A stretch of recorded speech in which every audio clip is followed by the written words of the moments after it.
오늘 이 밤 주시는 하나님의 말씀은 창세기 19장 12절에서 22절까지. 창세기 19장 12절에서 22절까지입니다. 그 사람들이 롯에게 이르되 이와 이외에 내게 속한 자가 또 있느냐? 내 사위나 자녀나 성중에 내게 속한 자들을 다 성 밖으로 이끌어내라. 그들에 대한 부르짖음이 여호와 앞에 크므로 여호와께서 이것을 멸하시려고 우리를 보내셨나니 우리가 멸하리라. 롯이 나가서 그 딸들과 결혼할 사위들에게 말하여 이르기를 여호와께서 이 성을 멸하실 터이니 너희는 일어나 이곳을 떠나라 하되 그의 사위들은 농담으로 여겼더라. 동틀 때에 천사가 롯을 재촉하여 이르되 일어나 여기 있는 내 아내와 두 딸들을 이끌어내라. 이 성의 죄악 중이 함께 멸망할까 하노라. 그러나 롯이 지체하매 그 사람들이 롯의 손과 그의 아내의 손과 두 딸의 손을 잡아 인도하여 성 밖에 두니 여호와께서 그에게 자비를 더하심이었더라. 그 사람들이 그들을 밖으로 이끌어낸 후에 이르되 도망하여 생명을 보존하라. 돌아보거나 들에 머물지 말고 산으로 도망하여 멸망함을 면하라. 롯이 그들에게 이르되 내 주여 그리마옵소서. 주의 종이 주께 은혜를 이루었고 주께서 큰 인자를 내게 베푸사 내 생명을 구원하시오나 내가 도망하여 산에까지 갈 수 없나이다. 두렵건대 재앙을 만나 죽을까 하나이다. 보소서 저 성읍은 도망하기에 가깝고 작기도 하오니 나를 그곳으로 도망하게 하소서. 이는 작은 성읍이 아니니이까 내 생명이 보존되리이다. 그가 그에게 이르되 내가 이 일에도 내 소원을 들었은즉 내가 말하는 그 성읍을 멸하지 아니하리니 그리로 속히 도망하라. 내가 거기에 이르기까지는 내가 아무 일도 행할 수 없노라 하였더라. 그러므로 그 성읍을 이름을 소알이라 불렀더라. 아멘. 두 천사, 아브라함을 방문하였던 두 천사는 소돔의 죄악이 과연 큰지를 확인하기 위해서 아브라함을 떠나서 아브라함의 조카 롯을 방문을 합니다. 이런 방문은 의미가 있습니다. 하나님은 베드로후서 3장 9절의 말씀을 보니까 그가 하나님을 떠난 악인이라 할지라도 그 악인이 지은 죄 때문에 멸망하기를 원치 아니하시는 하나님, 그 악을 회개하여 하나님께 돌아오기를 원하시는 하나님이시기 때문에 이 두 천사가 소돔을 방문했을 때에는 하나님께서 보시기에 합당한 의인이 있었더라면 하나님께서 절대로 멸망하지 않으셨을 것입니다. 그러니까 두 천사의 방문은 소돔을 멸망시키기 위한 방문이 아니라 그래도 끝까지 악인들이 회개하고 돌아오기를 바라시는 하나님의 마음, 하나님의 마지막 자비의 손길이었다고 할 수 있겠지요. 이것은 가룟 유다에 대한 예수 그리스도의 마음과 같습니다. 가룟 유다는 예수님의 선택을 받은 사람입니다. 그러나 그 마음속에 예수님이 아니고 또 예수님의 말씀이 아니고 또 세상적인 물질, 욕심이 가득했기 때문에 결국 예수님을 끝내 배반하고 말았는데, 그러나 예수님은 그러한 가룟 유다를 포기하지 아니하시고 요한복음 13장의 말씀을 보시면은 예수께서 아버지께서 자기에게 그 잃은 그 순간이 점점 가까이 오심을 아시고 세상에 있는 자기 사람들을 사랑하시되 끝까지 사랑했다. 이런 말씀과 함께 끝까지 사랑하시는 예수님의 마음을 가룟 유다에게 표현을 해주었습니다. 그리고 나서 예수님께서는 그 제자들의 발을 씻겨주셨는데 성경에는 기록되지 않았지만 성경학자들이 제일 먼저 씻어주셨던 그 제자가 누구냐? 가룟 유다였다. 그렇게 이야기합니다. 그것은 어떤 의미인가 하면 끝까지 가룟 유다를 포기하지 아니하시고 가룟 유다가 멸망받지 않고 회개하여 다시금 주님께 돌아오기를 바라시는 주님의 마음이었다라고 하는 겁니다. 근데 그 가룟 유다는 그 기회를 포기를 하고 결국 예수님을 배반을 하고 이후에 비참한 최후를 맞게 되는 것이죠. 하나님은 공의로우신 하나님이시지만 동시에 자비로우신 하나님. 그래서 악인이라 할지라도 절대로 그 악인이 멸망받고 죽기를 원치 아니하시는 하나님. 그래서 두 천사가 소돔성을 방문했을 때에는 그 성을 멸하기 위함이 아니라 그래도 한 사람이라도 몇 사람이라도 그 성 안에 선한 사람이 있다면, 하나님의 뜻대로 행하는 의인이 있다면 멸망하지 않기 위해서 두 천사가 방문을 했던 것이죠. 자, 그러나 어제 우리가 말씀을 통해서 전하면서 읽으면서 확인했던 것처럼 소돔성에는 그런 사람들이 있었습니까? 없었습니까? 없었습니다. 심지어 롯조차도 그 당시 소돔성 사람들과 같은 수준 낮은 생각을 갖고 있었던 것을 볼 수가 있겠죠. 이제 더 이상 이 소돔성에는 하나님의 마음을 헤아릴 줄 아는 의인이 한 사람도 없었다. 이제는 소돔성에게 남은 것은 결국 멸망밖에 없는 것입니다. 자, 그렇지만 하나님은 은혜로, 하나님은 자비하심으로, 하나님은 아브라함을 생각하여 주시사 아브라함의 조카 롯과 그의 가족을 멸망 중에도 구원하시기를 원하십니다. 12절의 말씀을 보시면 그 사람들은 두 천사를 말하는 것이죠. 그 사람들이 복음을 전합니다. 롯에게 이르되 이외에 내게 속한 자가 있느냐, 또 있느냐, 내 사업이나 자녀나 성중에 있는 내 속한 자들을 다 성 밖으로 이끌어내라. 그리고 13절 보시면 그들에 대한 부르짖음이 여호와 앞에 크므로, 그러니까 소돔성의 제약이 너무 크므로 공의 하나님께서 그들을 멸하시기 위해서 우리를 보내셨나니 우리가 멸하리라, 이렇게 이야기를 합니다. 하나님은 소돔성이 멸망하는 그 과정 속에서도 아브라함을 생각하사 조카 롯을 구원하기를 원하시는 겁니다. 롯이 잘나서 또 롯이 이런 멸망 중에 구원받을 만한 어떤 자격이 있어서 구원받는 것이 아니라 하나님의 은혜이고, 또 아브라함을 생각하셔서 조카 롯을 구원하시고, 또 심지어 그에게 속한 가족까지, 그에게 속한 사람들까지 하나님께서 다 구원하려고 하시는 것을 볼 수가 있습니다.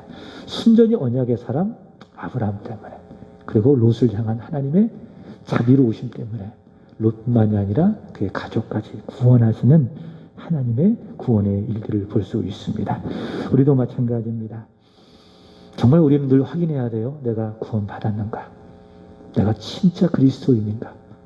내가 예수 믿고 구원받고 하나님의 자녀가 되었는가? 오늘 하나님이 나의 생명을 취해 가신다고 한다면 내가 지옥 가지 않고 하나님 앞에 천국에 갈 수 있는 자신이 있는가?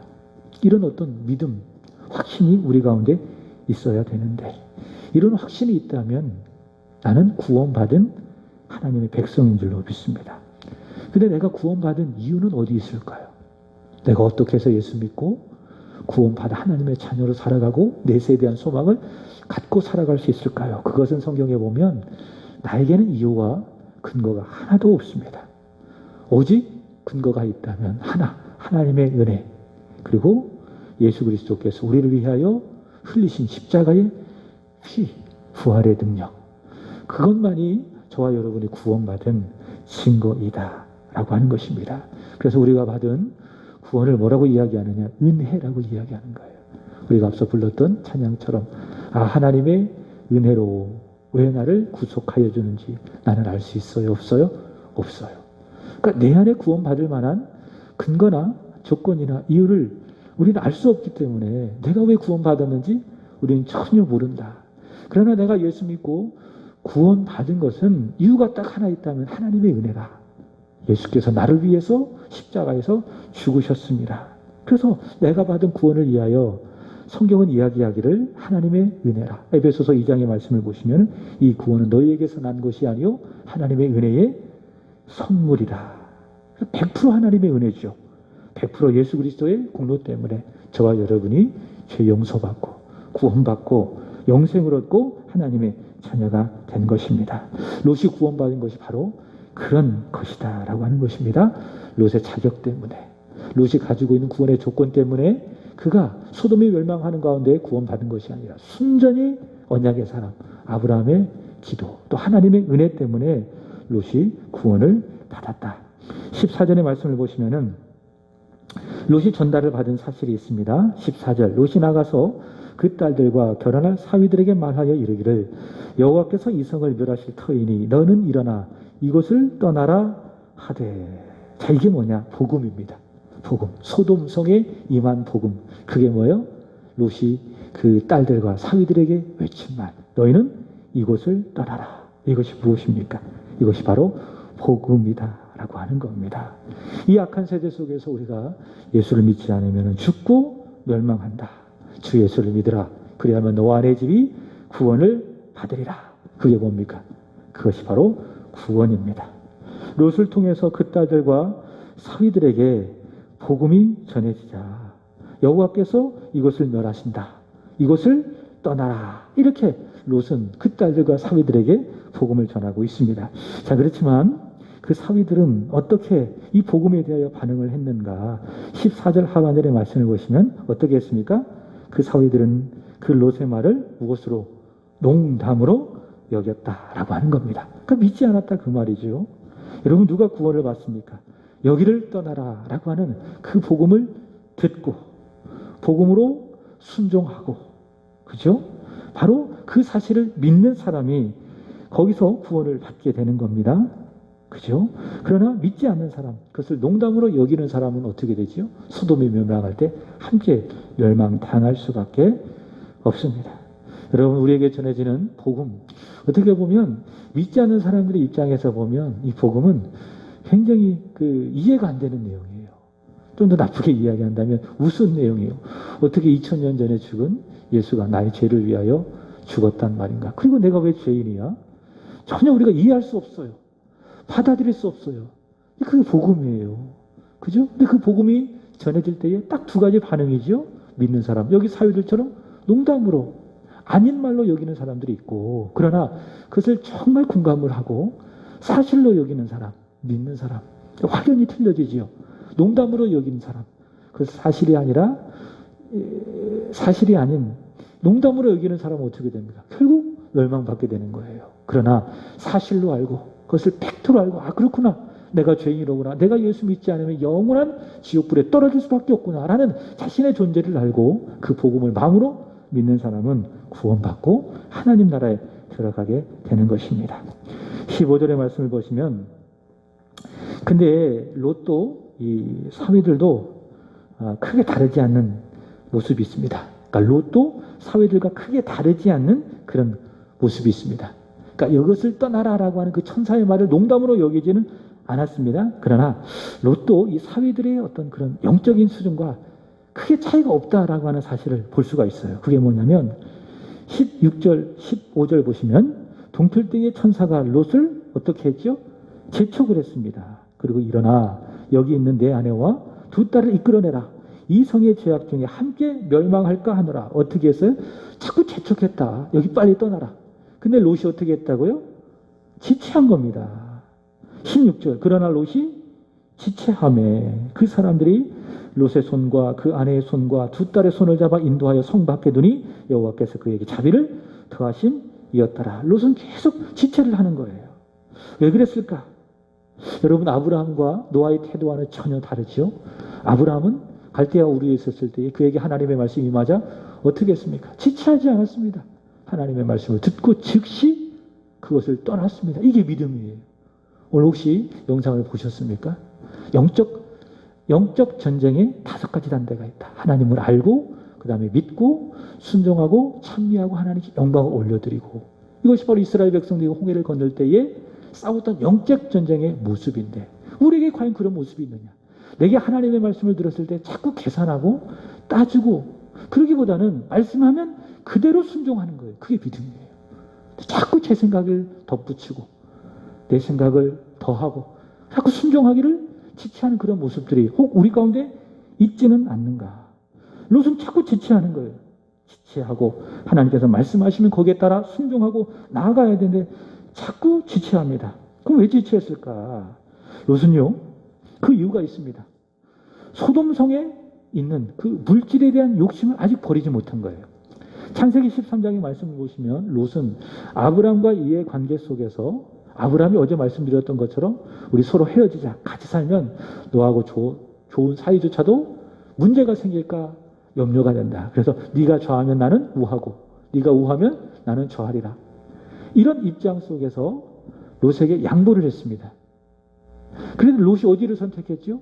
소돔을 선택했죠. 소돔에 대해서 성경이 뭐라고 이야기합니까? 애굽 땅과도 같았다. 그리고 여호와의 동산과도 같았다. 좋게 들리겠지만 전혀 그렇지 않죠. 굉장히 물질적으로 부유한 땅. 거기를 롯은 택한 거예요. 그러니까 롯의 선택 기준은 하나님의 말씀이 아니에요. 뭡니까? 물질, 돈.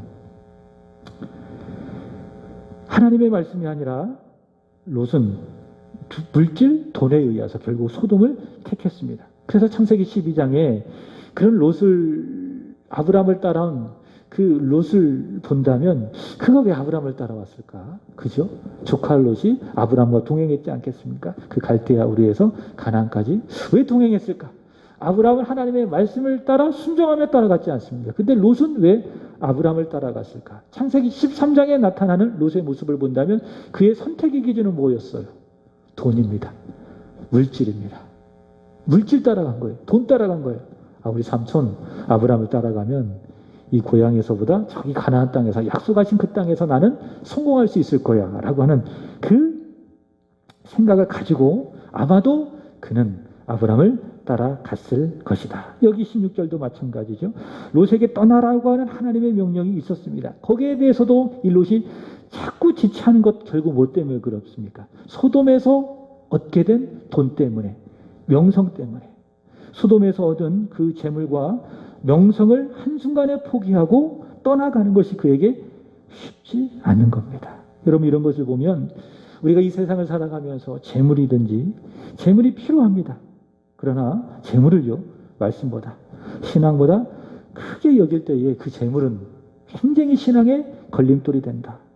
나를 망하게 하는 폭탄이 될 수도 있다라고 하는 것을 알게 되어집니다. 여러분, 그렇지 않습니까? 신앙생활 하는데도 꼭 다른 게 문제가 없는데 재물 때문에, 헌금하는 것 때문에 문제가 생겨가지고 믿음을 잃어버리는 경우가 종종 있습니다. 그러나 내 마음을 다하여 재물이 아니라 내 인생의 주인은 하나님이십니다. 내 인생의 최고의 가치는 하나님이십니다 라고 내가 가진 물질을 하나님 앞에 드리면 어때요? 마음이 감사하지요. 그리고 더 드리고 싶고, 그 하나님께서 그런 우리에게 또 채워주시는 그런 부분도 있고, 그러나 재물을 최고의 가치로 여기면 재물 때문에 결국 넘어지고 또 믿음도 버리고 또 신앙을 잃어버린 경우가 종종 있더라라고 하는 것이죠. 예수님께서는 마태복음 6장 24절에 이렇게 말씀하셨습니다. 한 사람이 두 주인을 섬기지 못하나니 혹은 미워하거나 혹은 중히 여겨야 한다. 그죠? 재물과 하나님을 동시에 섬길 수 있다, 없다? 없다. 양다리 걸칠 수 없다, 그 말입니다. 미워하거나 아니면 중히 여겨야 된다. 재물을 하나님으로 삼고 살아갈 거냐, 아니면 하나님을 하나님으로 여기고 믿음의 길을 갈 거냐. 이 두 가지 길밖에 없다라는 거예요. 겸하여 섬길 수 없다. 근데 재물을 마치 하나님처럼 여기고 재물을 목적하며 살아가게 되어진다면 오늘 롯처럼 아주 인생의 중대한 순간에 자꾸 지체하고 순종하기를 꺼릴 수밖에 없더라라고 하는 것이죠. 자, 그런데 그런 롯의 믿음 없음에도 불구하고 오늘 성경에 보면 그의 믿음 없음보다 하나님의 자비가 더 크다는 것을 볼 수가 있습니다.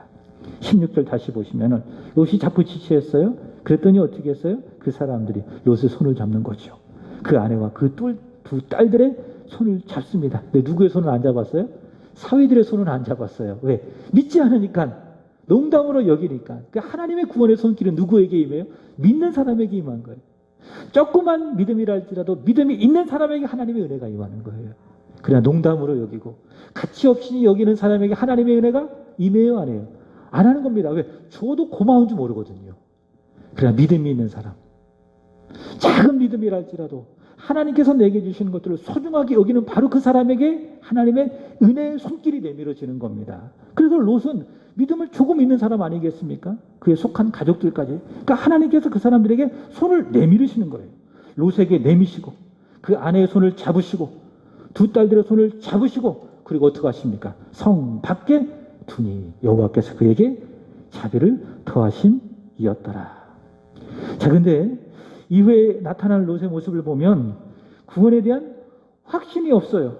하나님께서 그에게 자비를 더해 주셔서 직접 그의 손을 잡아서 성 밖에 두셨다면 롯은 어떻게 믿어야 될까요? 하나님께서 나를 이렇게 구원하시는 일에 책임져 주시니까 끝까지 책임져 주실 거야. 이런 믿음을 갖고 하나님을 신뢰하면서 가야 되겠죠. 근데 뭐라고 이야기하느냐? 19절 말씀을 보시면 주의 종이 주께 은혜를 입었고 주께서 큰 인자를 베푸사 내게 생명을 구원하시고 내가 도망하여 산까지 갈 수 없나이다. 두렵건대 재앙을 만나 죽을까 하나이다. 왜 죽어요? 하나님께서 멸망하는 소돔성 가운데 손을 내밀어 주셔서 그의 자비하심으로 롯이 생명을 구했는데 그가 왜 죽어요? 그러니까 롯은 구원받았지만 아직도 그의 마음속에 내가 영원히 구원받을 것이다 라고 확신이 있어요, 없어요? 없어요. 이게 롯의 상태예요. 재물 때문에 지체하더니 하나님께서 억지로 꺼내셔서 그 성 밖에 두니까는 또 내가 혹시 내가 도망가다가 재앙을 만나 죽는 건 아닙니까? 구원에 대한 확신이 롯에게는 없는 것을 볼 수가 있습니다. 20절 보시면 보소서 저 성읍은 도망하기까지 가깝고 작기도 하오니 나를 그곳으로 도망하게 하소서. 이는 작은 성읍이 아니니까 내 생명이 보존되리다. 끝까지 그는 구원에 대한 확신을 갖지 못하는 것을 볼 수가 있습니다. 자, 그럼에도 불구하고 이런 믿음 없음, 확신에 대한 것이 전혀 없음에도 불구하고 그보다 더 큰 게 뭐예요? 하나님의 자비. 그죠? 자, 22절 보시면 그리로 속히 도망하라. 내가 거기에 이르기까지 내가 아무 일도 행할 수 없노라. 그죠? 롯의 지체함에도 불구하고 그에게 하나님의 자비가 더해지고 구원에 대한 확신이 없음에도 불구하고 그에게 하나님의 은혜, 하나님의 자비가 더해져서 네가 거기로 도망가지 않는다면, 네가 구원의 확신이 없어서 거기로 도망가지 않는다면 나는 아무 일도 행할 수 없을 거야. 하나님은 철저하게 롯에게 끝까지 책임져 주시고 그에게 자비를 더해 주시고 자비의 손길을 포기하지 아니하시는 하나님을 볼 수가 있습니다. 이게 하나님의 은혜죠. 하나님의 사랑이죠. 어떻게 설명해요? 그죠? 이게 은혜라는 거예요.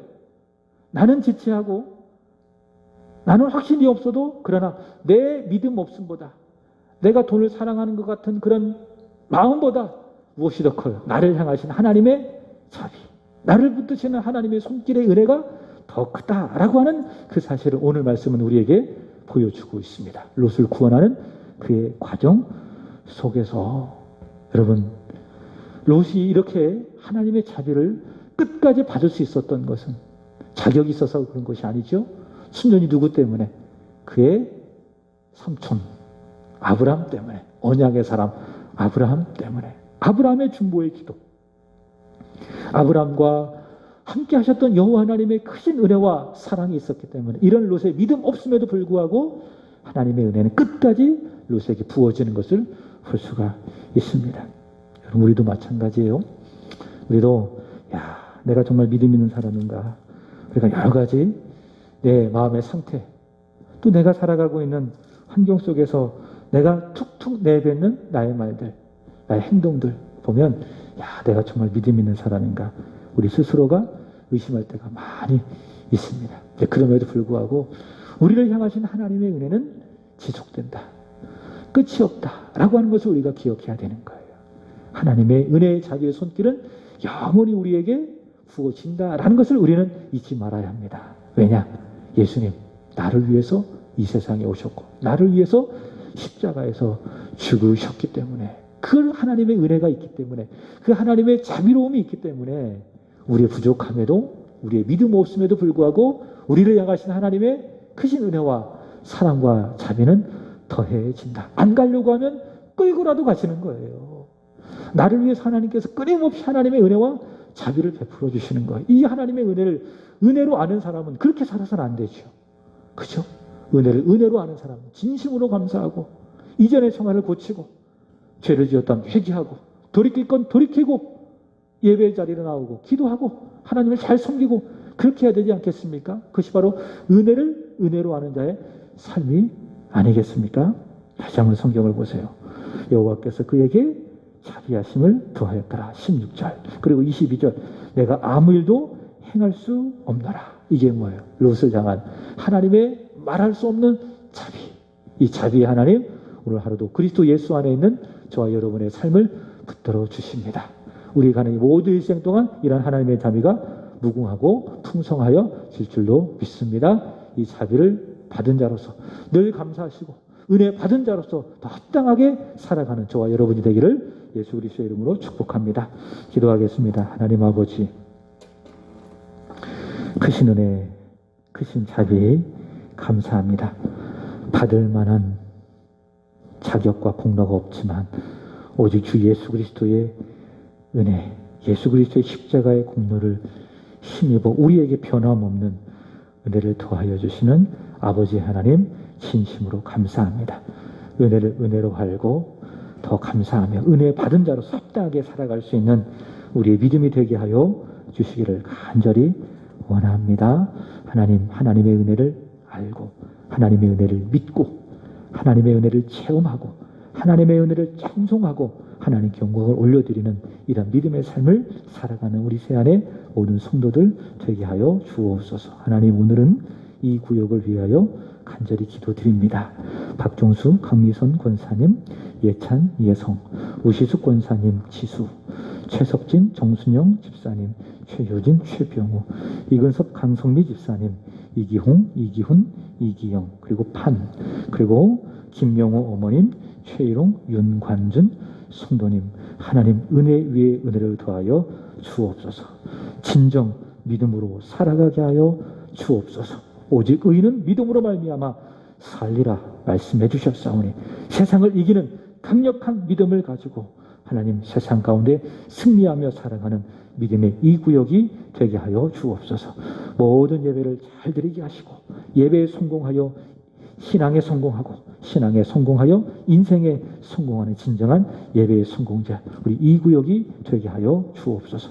멀리 해외에 머물고 있는 우리 자녀들의 신원을 지켜주시기를 원하며 어떤 악의 권세도 침범하지 아니하도록 하나님께서 도와주시기를 원합니다. 이제 시험을 준비하고 또 열심히 준비하고 또 공부하고 있는 사랑하는 아들도 지켜주셔서 지혜 주시고 또 능력 주시고 건강 주셔서 모든 학업을 잘 감당하여서 올해는 반드시 시험에 합격할 수 있는 하나님의 은혜가 있도록 도와주시기를 원합니다.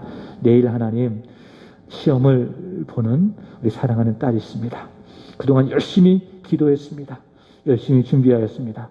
먼저 긴장하지 않게 하여 주시고 우리 하나님께서 그 마음에 평안함 주시기를 원하며 면접관을 만날 때에 떨지 않게 하여 주시고 하나님이 주신 지혜로 침착하게 잘 대답하여서 면접관의 마음에 들게 하여 주시고 이번 시험에 꼭 합격하여서 오직 하나님께 영광이 올려지고 저의 일생이 주님의 나라를 위하여 주님의 몸된 교회를 위하여 쓰임받는 일생이 되게 하여 주옵소서. 모든 일들을 이루어 가실 하나님을 절대 신뢰하는 믿음의 사람, 축복의 사람 되게 하여 주옵소서. 이 저녁에 하나님 앞에 기도하는 우리 사랑하는 권사님 그리고 집사님 그리고 온라인으로 예배하는 모든 이들에게도 하나님의 놀라운 은혜를 부어주시기를 원하며 간절한 마음으로 하나님 앞에 기도할 때에 우리의 기도가 하늘에서 이루어지는